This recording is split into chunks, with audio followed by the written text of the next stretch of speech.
आज हम बात करते हैं हिंदुओं के एक प्रमुख त्यौहार नवरात्र के विषय में। नवरात्र को नवरात्रि, नवरात्रा भी कहते हैं। नवरात्र एक संस्कृत शब्द है। इसका अर्थ होता है 9 रात्रियाँ। तो ये नवरात्र पर्व आश्विन मास के शुक्ल पक्ष की प्रतिपदा तिथि से नौमी तिथि तक नवरात्र होता है और 10वां दिन दशहरा होता है। नवरात्र का व्रत सब लोग अलग अलग ढंग से करते हैं। भारतीय हिंदू और प्रवासी हिंदू ये सब लोग नवरात्र का दशहरे का पर्व मनाते हैं। नवरात्र में कुछ लोग 9 दिनों तक व्रत रखते हैं। प्रतिपदा से शुरू करते हैं और नौमी तिथि को उसका पारण कर देते हैं व्रत का। पहले दिन से लेकर और 9 दिन तक वो लोग अनाज नहीं खाते, फलाहार ही खाते हैं। 9वें दिन कन्याओं को पूजन करके, भोजन करा के और व्रत को खोल दिया जाता है, उसका पारण हो जाता है। व्रती भी उस प्रसाद को ग्रहण कर लेते हैं।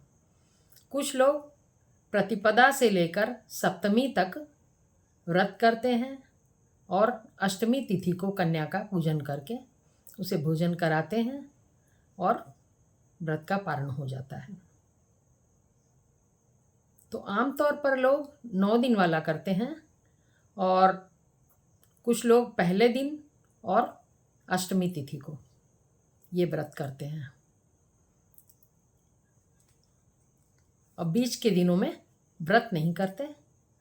शुरू दिन और 7वें या 8वें दिन जैसा जिनके यहाँ होता है वो फलाहार करते हैं, बाकी के दिनों अनाज खा सकते हैं।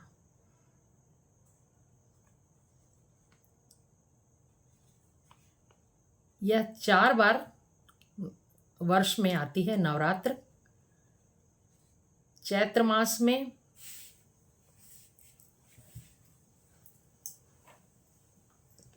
माघ में, चैत्र में, आषाढ़ और आश्विन में। माघ और आषाढ़ इन 2 बार में जो आती है वह गुप्त नवरात्र होता है। चैत्र में जो आता है वह वासंतीय नवरात्र होता है और आश्विन मास में आने वाला नवरात्र शारदीय नवरात्र होता है। वासंतीय नवरात्र भगवान राम के प्राकट्य के पहले शुरू होता है और 9वें दिन भगवान राम प्रकट हो जाते हैं, रामनवमी के दिन। प्रतिपदा से शुरू होकर रामनवमी तक चलता है और अभी जो शारदीय नवरात्र है यह रावण के मरने के पहले शुरू होता है और रावण के मृत्यु के बाद समाप्त हो जाता है। विजयादशमी को रावण की मृत्यु हो जाती है।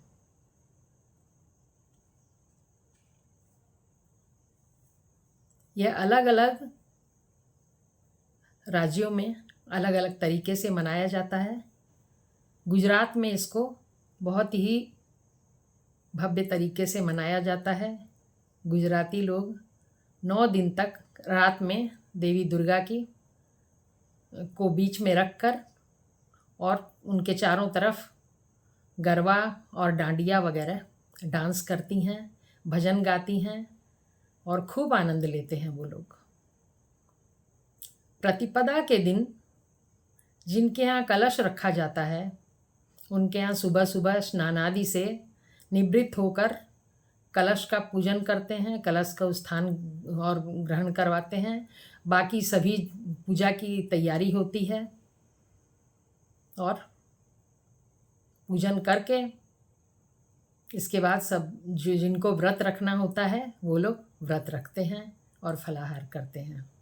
जिनके यहाँ कलश नहीं रखा जाता वो यूं ही देवी दुर्गा का पूजन करते हैं, दुर्गा सप्तशती का पाठ कर लेते हैं, और जिनसे पूरी सप्तशती का पाठ नहीं होता वो दुर्गा सप्तशती के कुछ हिस्सों का पाठ कर लेते हैं। सप्तश्लोकी दुर्गा, अर्गला, कीलकम, दुर्गा कवचम और सिद्धकुंजिका स्तोत्र, ये सब पाठ करते हैं। तो जिससे जितना होता है उतना करते हैं। और दुर्गा जी के भजन गाए जाते हैं, दुर्गा जी की आरती होती है, प्रसाद चढ़ता है। सप्तमी तिथि से मेला चालू हो जाता है और 10वीं तिथि तक, विजयादशमी तक चलता है। मूर्तियाँ आ भी जाती हैं तो पंडालों में कपड़े से ढक कर रख दी जाती हैं। वो खोल कर सबके बीच में रखी नहीं जाती हैं, उनको सब लोग देख नहीं पाते हैं। बड़े बड़े पंडालों में जगह जगह मूर्तियाँ लगती हैं, खूब शानदार आयोजन होते हैं दुर्गा पूजा के। तो 9 दिन तक तो नवरात्र चलता है और 10वां दिन जो है वह विजयादशमी का दिन है। उस दिन खूब मेला लगता है। ऐसे 3 दिन से ही लोग घूमना फिरना शुरू करते हैं, मेला देखना, क्योंकि प्रतिमाएं सज के सप्तमी तिथि को तैयार हो जाती हैं सबको देखने के लिए, इसलिए दर्शन हो सकते हैं। तो भारत में तो प्रायः सभी जगह दुर्गा पूजा का त्यौहार मनाया जाता है, किसी किसी जगह ज़्यादा ही भव्य तरीके से। पश्चिम बंगाल का यह मुख्य त्यौहार है, वहाँ बड़ी बड़ी दुर्गा जी की प्रतिमाएं बनती हैं और कुछ समय तक पहले तो सड़कों को रोक रोक कर और बड़े बड़े पंडाल लगाए जाते थे और उसमें दुर्गा जी की प्रतिमाएं लगती थीं और बड़ा भारी मेला लगता था। अब सरकार के द्वारा सड़कों पर प्रतिमाएं लगाने पर रोक हो गई है, थोड़ा हटकर ही लगाया जाए जिससे यातायात खराब ना हो। तो ये बहुत ही बड़ा पर्व है हिंदुओं का। चौमासे में कोई भी शुभ कार्य नहीं होता क्योंकि तारा डूब जाता है। तो चौमासे के ठीक बाद यही सबसे पहला त्यौहार है और इसी विजयादशमी को ही तारा उदित होता है। तो यह एक अबूझ मुहूर्त होता है किसी भी शुभ कार्य के लिए। जो भी रुके हुए कार्य हैं वो इस दिन किए जा सकते हैं।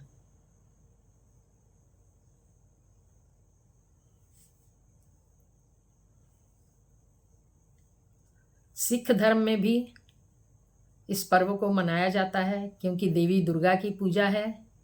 सिख धर्म के जो गुरु गोविंद सिंह जी ने एक 10म ग्रंथ लिखा, उसमें भी देवी पूजा का और शस्त्र पूजा का जिक्र आया है।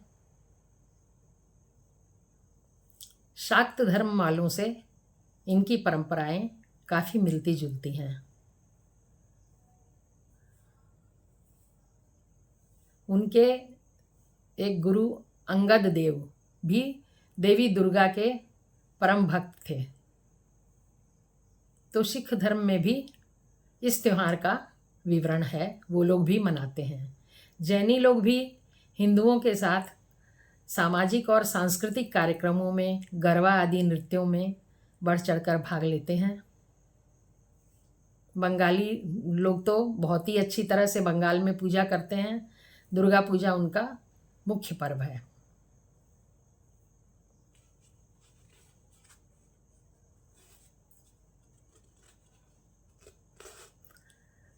दशहरे के बारे में कई कथाएं हैं पौराणिक हमारे हिंदू धर्म में। एक तो है भगवान राम रावण को मारने के पहले 9 दिन तक देवी दुर्गा की पूजा करते रहे और 10वें दिन देवी दुर्गा प्रसन्न होकर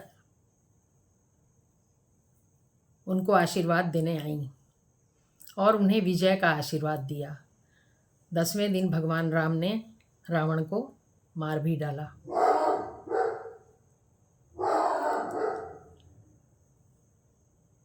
तो भगवान राम की जीत और रावण की हार, बुराई पर अच्छाई की जीत का प्रतीक है ये त्योहार।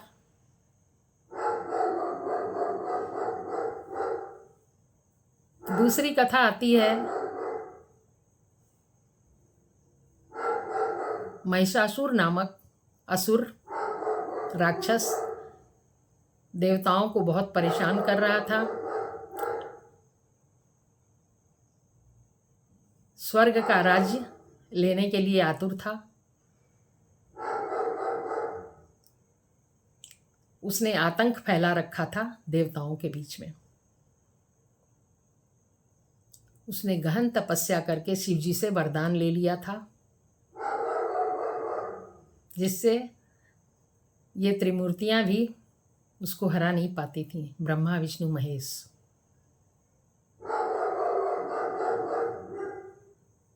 देवताओं ने अपनी अपनी शक्तियां देकर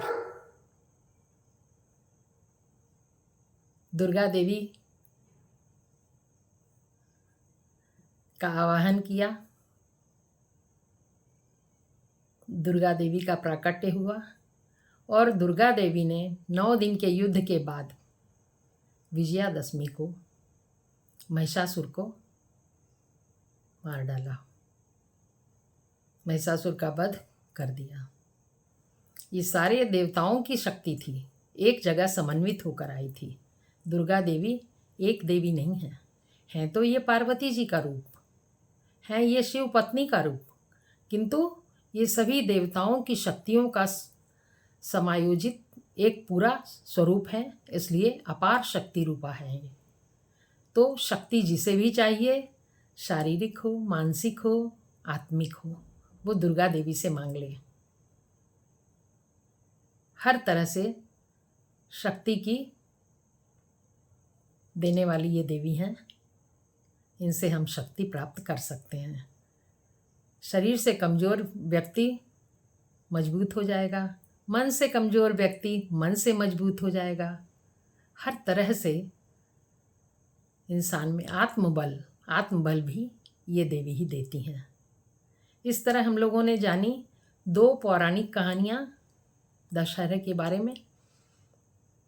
तो दशहरा रावण की मृत्यु और भगवान राम की जीत के जश्न के रूप में मनाया गया था और उसी की याद को हम अब हर वर्ष दोहराते हैं।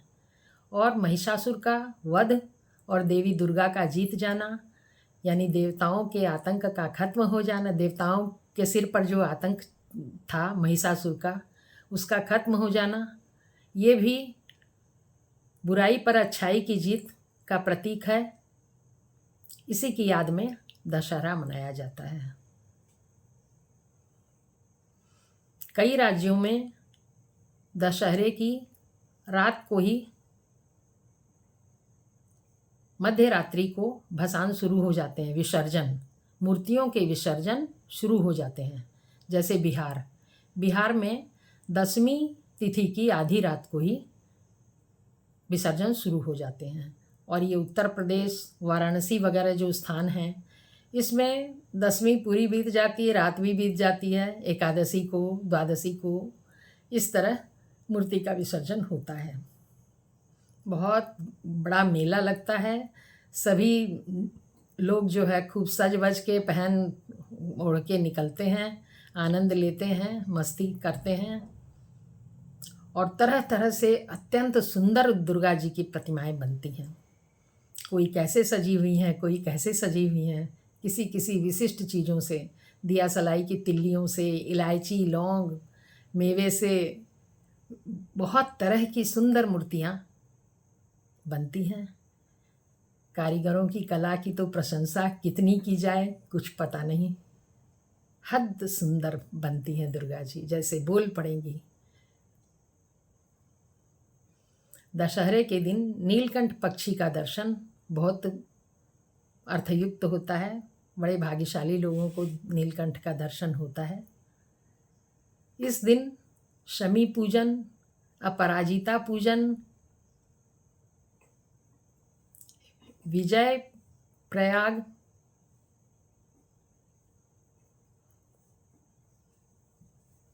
व्रत का पारण,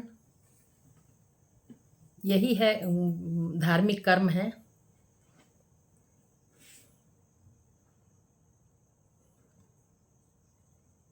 ब्राह्मण इस दिन सरस्वती जी का पूजन करते हैं और क्षत्रिय शस्त्रों का पूजन करते हैं।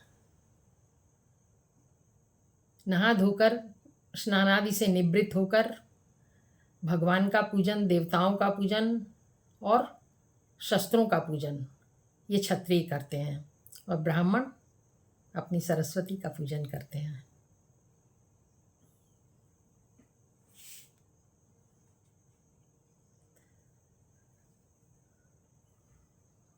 सप्तमी से दसवीं तिथि तक बहुत ही बिजी रहता है शहर। सब आनंद लेते रहते हैं, एक घमाघमी का वातावरण रहता है और आनंद का वातावरण रहता है। यह त्यौहार बहुत बड़ा है हिंदुओं का और बहुत आनंद का त्यौहार है।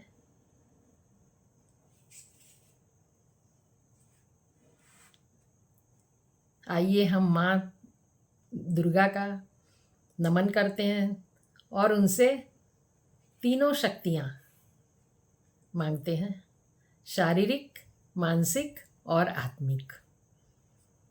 9 दिनों में जो 9 देवियों के रूपों की पूजा होती है ये मैं बताती हूँ, आप सबको भी मालूम है। प्रथमम शैलपुत्री च, द्वितीयम ब्रह्मचारिणी, तृतीयम चंद्रघंटेति, कुष्मांडेति चतुर्थकम, पंचमम स्कंदमातेति, षष्ठम कात्यायनीति च, सप्तमम कालरात्रीति, महागौरीति चाष्टमम, नवमम सिद्धिदात्री च। 9 दुर्गा प्रकृतिता। ये 9 दुर्गाएं जो हैं, दुर्गा के 9 रूप इन 9 दिनों में अलग अलग पूजित होते हैं। 10वें दिन माँ दुर्गे जगदम्बिके भवानी। जय हो माँ शक्तिदायिनी दुर्गे, शक्ति दो मेरी माता।